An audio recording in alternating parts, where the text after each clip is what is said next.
Pelaku penembakan seorang remaja di Taman Sari, Jakarta ditangkap tim gabungan Polsek Taman Sari dan Polres Metro Jakarta Barat. Pelaku ditangkap bersama 9 orang lainnya di wilayah Tebet, Jakarta.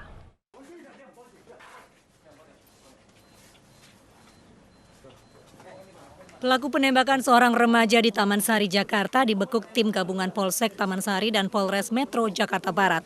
Ia ditangkap di rumah kontrakannya di Tebet, Jakarta. Selain dirinya, polisi juga menangkap 9 pelaku lainnya yang diduga terlibat dalam bentrokan. Para pelaku ditangkap tanpa perlawanan karena dalam kondisi mabuk usai pesta miras. Saat digeledah, polisi menemukan sepucuk senjata api dan senjata tajam yang diduga digunakan pelaku untuk menembak korban. Sepintas tadi kalau kita lihat memang itu senjata organik Polri, revolver jenis SNW. Tapi untuk lebih jelasnya mungkin nanti kita akan cek di kantor kembali. Sebelumnya, unit reskrim Polsek Taman Sari mendatangi Jalan Mangga Besar 6 untuk menggelar olah tempat kejadian perkara terkait penyerangan dan penembakan seorang remaja. Peristiwa dilatar belakangi perseteruan antara warga dan sekelompok orang yang mengkonsumsi minuman keras hingga larut malam. Kesal ditegur warga, 10 orang menyerang warga.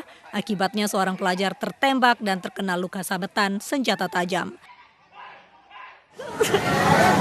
Emang nggak apa-apain, emang kasihan saya. Sekarang anaknya di mana, Bu? Di Cipto. Saya belum apa-apain, emang operasi dari jam 1 malam.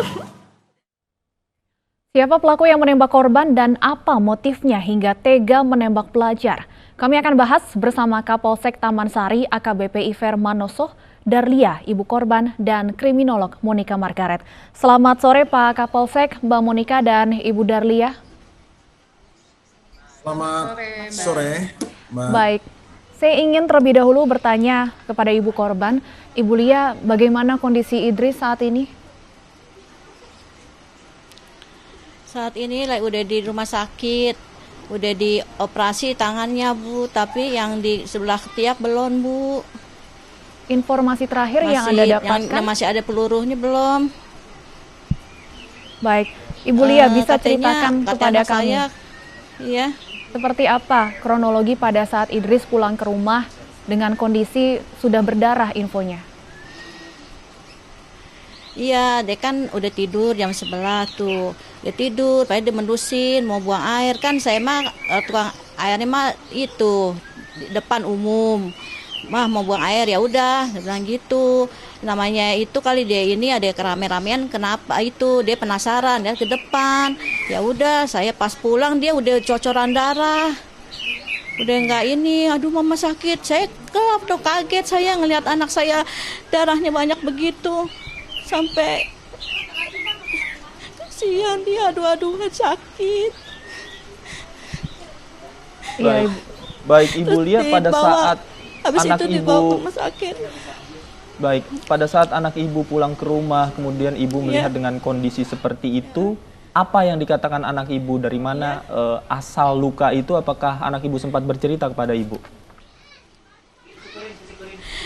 Iya, dia bilang ketembak, katanya gitu di depan katanya. Wah itu dia udah nggak ini, udah lemas, udah ngomongnya juga udah gimana, udah lemas, udah ngeluarin darah banyak.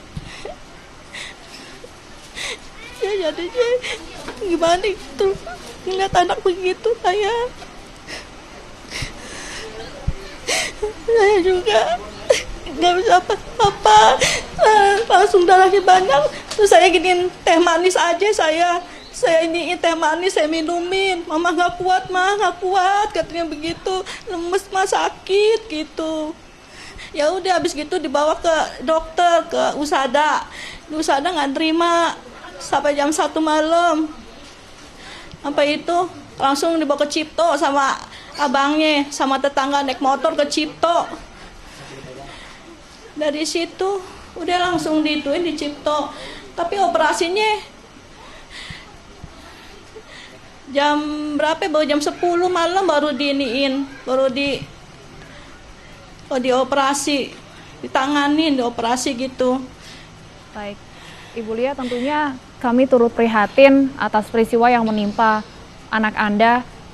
Ibu Lia, bisa jelaskan kepada kami apa alasan di rumah sakit yang pertama tadi Anda sampaikan sempat ditolak? Yang di USADA, saya juga kurang tahu, saya kan di rumah.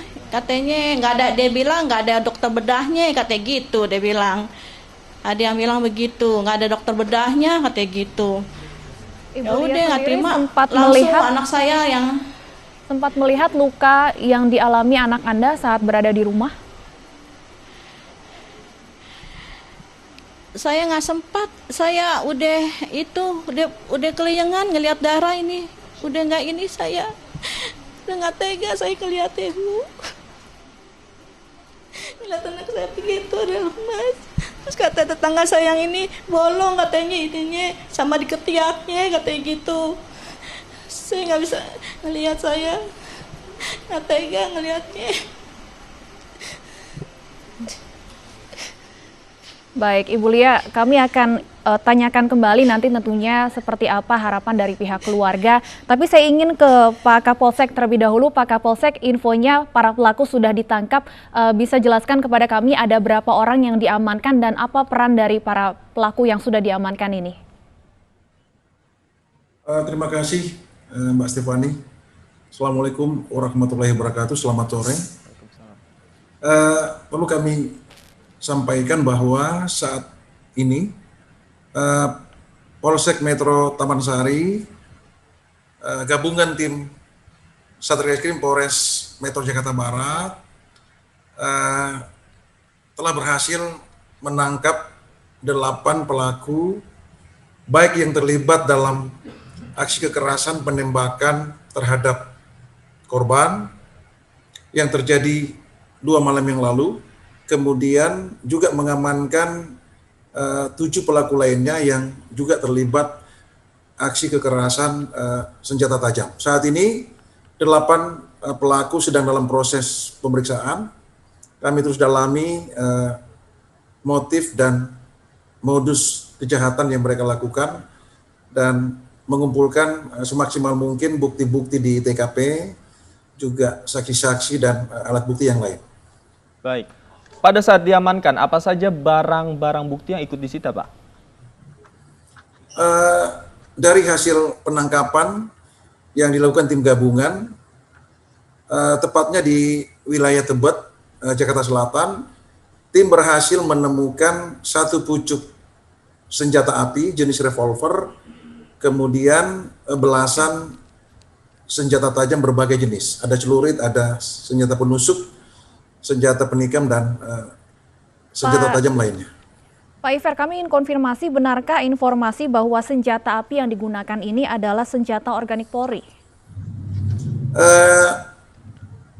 Walaupun masih memerlukan langkah-langkah penelitian secara laboratoris forensik, namun secara kasat mata dan secara visual kami melihat secara fisik senjata yang digunakan pelaku yang menembak korban ini adalah jenis revolver SNW yang merupakan salah satu senjata yang digunakan sebagai senjata organik Polri. Pak Iver, untuk 8 pelaku yang sudah diamankan ini, profil mereka seperti apa? Apakah mereka ini tergabung dalam satu kelompok tertentu atau seperti apa? Kami terus mendalami keterlibatan kelompok ini dalam kasus-kasus yang lain, juga aktivitas mereka dengan kegiatan-kegiatan yang lain. Namun yang baru dapat kami peroleh dari hasil konfrontasi keterangan maupun pendalaman keterangan masing-masing, juga saksi-saksi yang kami mintai keterangan. Sementara ini kelompok ini memiliki tempat tinggal di wilayah Tebet. Mereka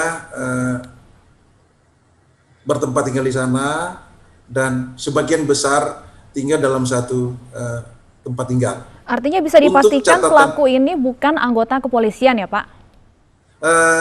Bukan, mereka bukan anggota kepolisian dan mereka sipil, warga sipil. Baik. Baik. Saya ingin ke Mbak Monika melihat peristiwa ini di mana seorang pelajar begitu menegur, sementara itu para pemuda ini atau pelaku ini secara gerombolan melanggar hukum, diantaranya adalah mabuk, kemudian ditegur malah kembali menembak begitu. Sebenarnya seperti apa ini dari sisi kriminolog melihat peristiwa ini? Namun usai jeda, Mbak Monika ditahan terlebih dahulu, kita akan segera kembali usai jeda berikut, tetaplah bersama kami di iNewsroom.